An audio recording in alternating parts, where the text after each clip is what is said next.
little things like even newsletters, reaching out monthly to let them know, this is what we have going on. And it's not always just sales. I try to send something out that is adding value.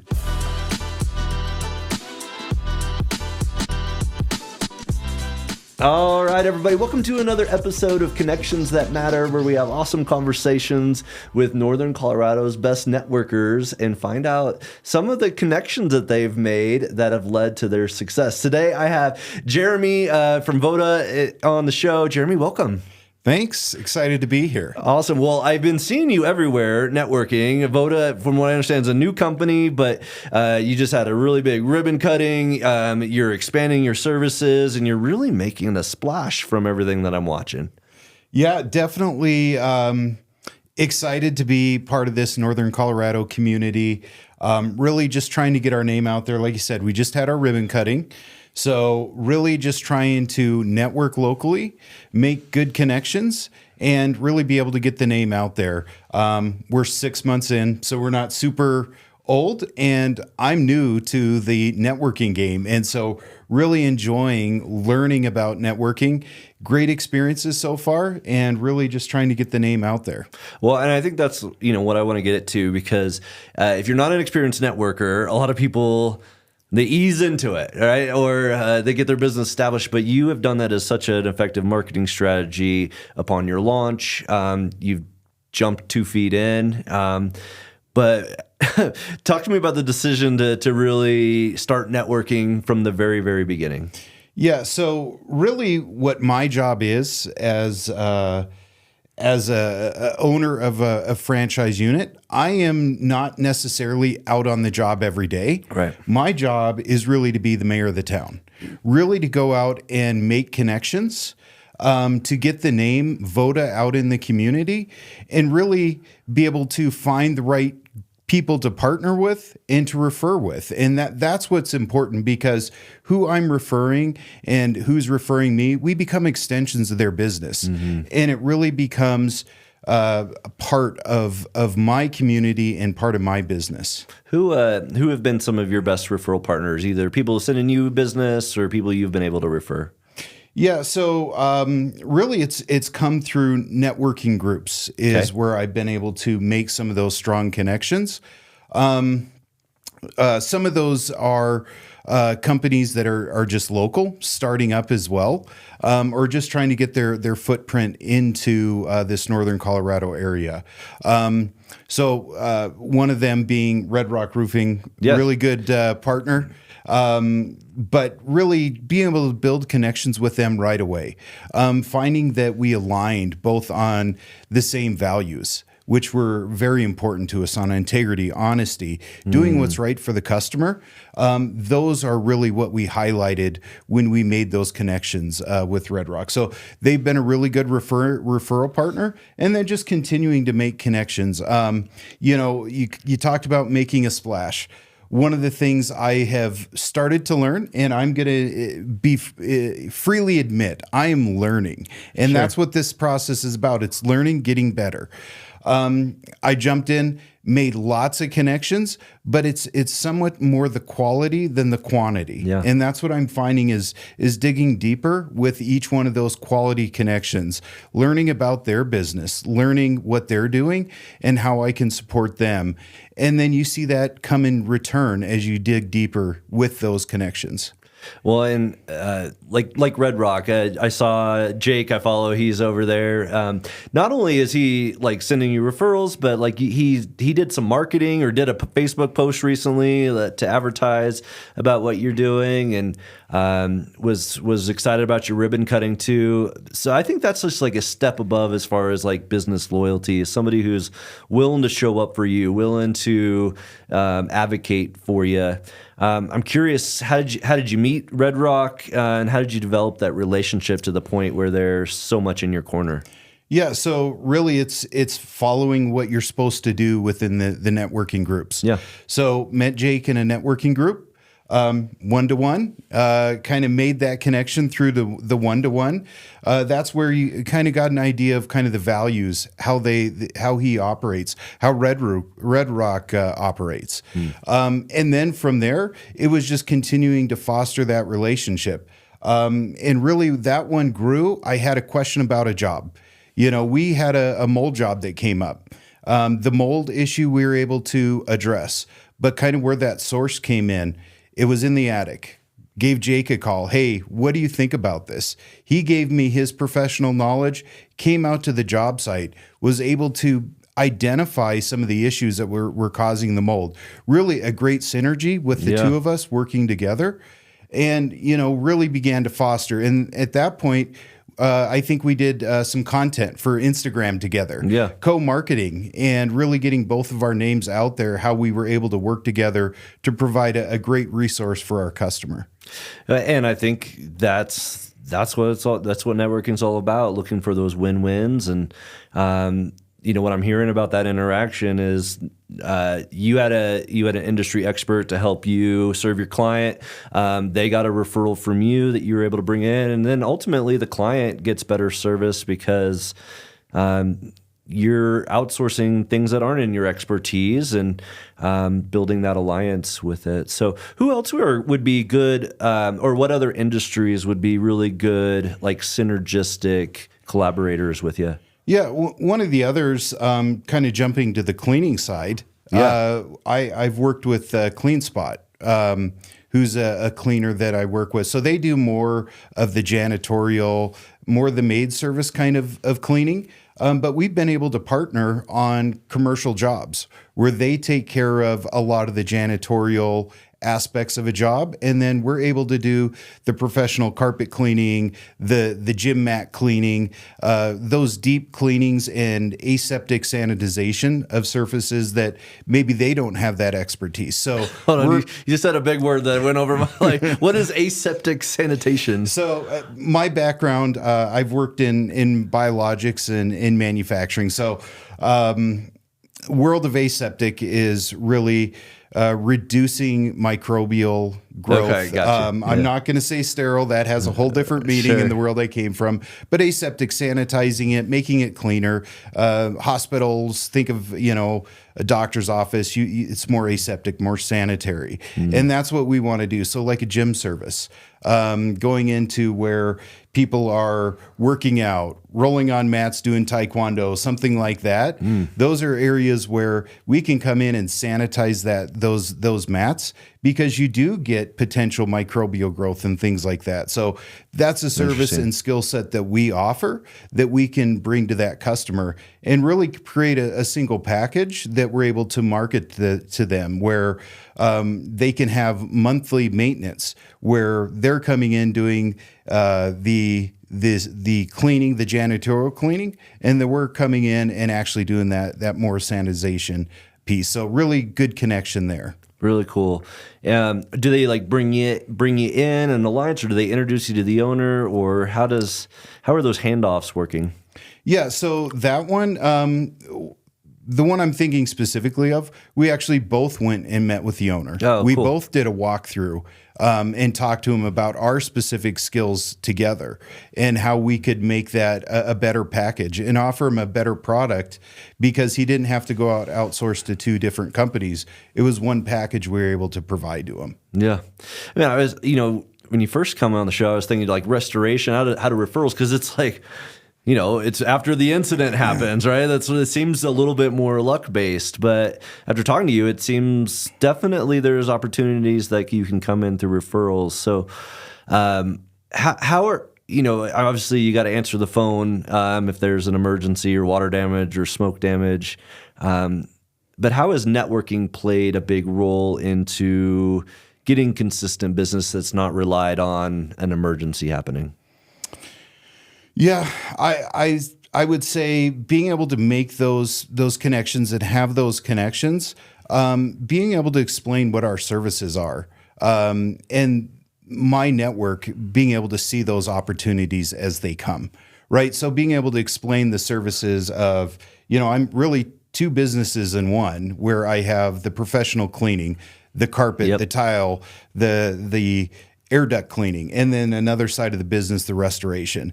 And so as you build that network, the people I work with and network with know those services. They keep an eye out, and I'm doing the same for them. And it's also then fostering those continuous touch points. It's not a one-time have coffee, but it's a continuous touch points and seeing how they're doing and what other opportunities they may see coming up or I may have for them as well.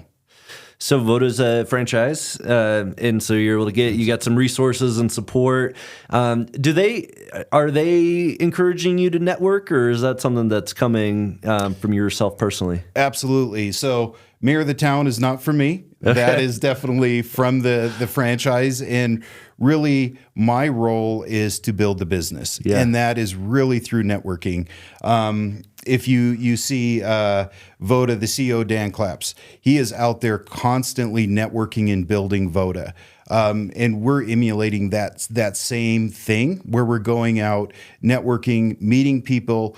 I personally really enjoy the learning. Coming from an industry that I worked in for 20 plus years, it is something new. I'm learning something new every day. Yeah. And that to me is exciting. It makes every day different. But then I can also add that to helping build my skill set and helping network better. As I learn more about people, I learn more about networking.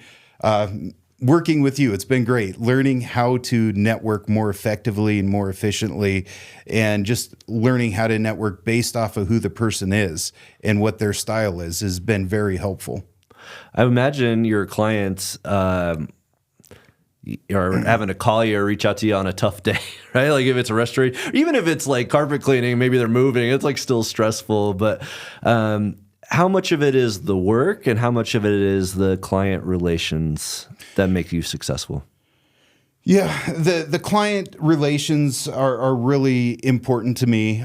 You could be walking in to a homeowner's, maybe one of the worst days of them owning their home. Sure. Right? You're walking Absolutely. in, their basement's flooded.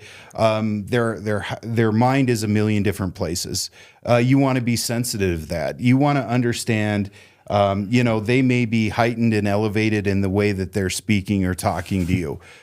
So you always want to understand kind of what their goals are first. When you're walking into the home, maybe they have some valuables in the basement. That's their number one concern at that moment. And you want to be able to understand what those concerns are and be able to address them immediately. Being able to walk through the process with insurance and being able to handle that for them so that you can take that concern off their plate. So that's one of the biggest things is, how do I help this person in, a time of need? And being able to do it in a caring way and being able to build trust with them throughout that process. I talk about a lot of business owners. They provide a service and they do such a good job. Like we just had Matthew who designs websites. A lot of people get a great website and then they show it off and then people refer. But that probably doesn't translate in the restoration world. I'm guessing if if I have some smoke damage or water damage, my neighbors wouldn't necessarily hire you just because they don't have the damage. But if you're able to be there in a time of need, they'll remember that. And so have you seen the network grow? You help somebody and now you're getting referrals from them. And how do you stay in front of those people? Yeah, so we're not real old, but we have gotten a few referrals already from previous customers, and that feels great. So one thing that I'm trying to do just to try to stay in front of those customers, little things like even newsletters, reaching out monthly to let them know, this is what we have going on. And it's not always just sales. I try to send something out that is adding value to the customer of just knowledge, tips on in terms of home service to protect your house from potential damage. Tips on how to maintain the investment of your home. You have carpet, you've invested a lot in that home. How do you make it go as far as possible so you don't have to replace it? So, doing things like newsletters, I'm trying to do more content. That's one of the areas that I'm growing in and learning. And so those are ways that I'm trying to stay in front of the customer. And then, after a certain period of time, we'll reach out to them and just see how they're doing. Those are ways that we're just trying to keep those touch points with the customer. How do you have any fun like before and after, or like stories? Like I would imagine that'd be the coolest thing. Like that carpet was gross, and then after it's beautiful. And maybe share a story of an amazing transformation of something you worked with. Yeah, so maybe more on the restoration side. I'll give you an example. We got a call from a customer, and their home had flooded. It was a widow, and her basement had flooded through the windows. And it had happened like 5 days ago. And she had gone online, looked to try to see how she could address it. We were able to come into her home. Unfortunately, it wasn't covered by insurance. So first I talked about what is your goal here? What are we trying to do? One is we're trying to protect your property, preserve that investment. So we were able to work with her and be able to, one, get her home dried out, be able to get it to a state where there was no mold, no water, and really be able to turn it to a place where she felt safe and that she had a healthy home. And this situation, we were able to really help with the cost as well, understanding her needs, that she was on a very fixed income. Unfortunately, she just had a pet infestation in her attic, and she had just bought this house like a year ago. And so kind of understanding what her concerns are, what her goals were, and then being able to show her that final product. She loved our team. She loved the work we were able to do, and really be able to turn something that potentially could have, if she didn't address it, really became a major problem, to something that now gave her peace of mind that she had a healthy home that she could continue to rebuild and live in. Awesome. I love that. That's just goosebumps right there. Well, Jeremy, what are your goals? Where do you see Voda, and where do you see this growing to? Yeah, so goal-wise, my location, I'm kind of centered in the Fort Collins, Windsor area is kind of where I am right now. I really want to grow both north and south. So north into Wyoming, really be able to support the people in Wyoming. I have a heart there. My parents lived in Wyoming for a while. So I really want to be able to have some support, and even a small location in the Wyoming area. And then even grow down south, more towards Longmont here, being able to support the people there. So long term, I really want it to be be able to really support northern Colorado, in southern Wyoming. That's really kind of where my vision is with the business. And as a recent career switch, you say you were environmental, now you're doing this. How has your background helped with this new venture? Yeah, so making medicine, it's going into patients. And so the level of quality, detail, it had to be without any sort of failure, right? And so building in similar kind of processes in terms of procedure, and in terms of how we're going to operate with integrity, how we're going to operate with the customer. Those were things that I took from the background I came, where you were actually growing cells. And so the only thing you wanted to grow was that one cell. So clean environments, removing any sort of contaminant from your process or potentially getting into your process. Those were things that I was really good at. And then when I walk into a home, I know how to troubleshoot. I understand the science behind it. And so then I'm able to help deliver a product to the patient, or to no longer to patients, but to the homeowner.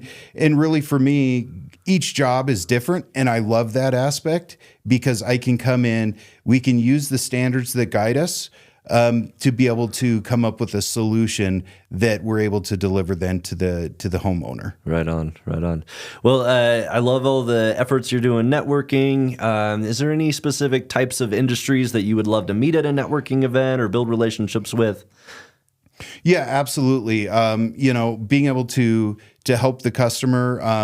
I really want to be able to be exposed more to property managers, even to insurance agents. Yeah. When we're talking about an event, being able to help an insurance agent to get to the point where, hey, we're going to try to keep the claim to a point where it is, if we can avoid doing a claim or being able to reduce that because we get there right away.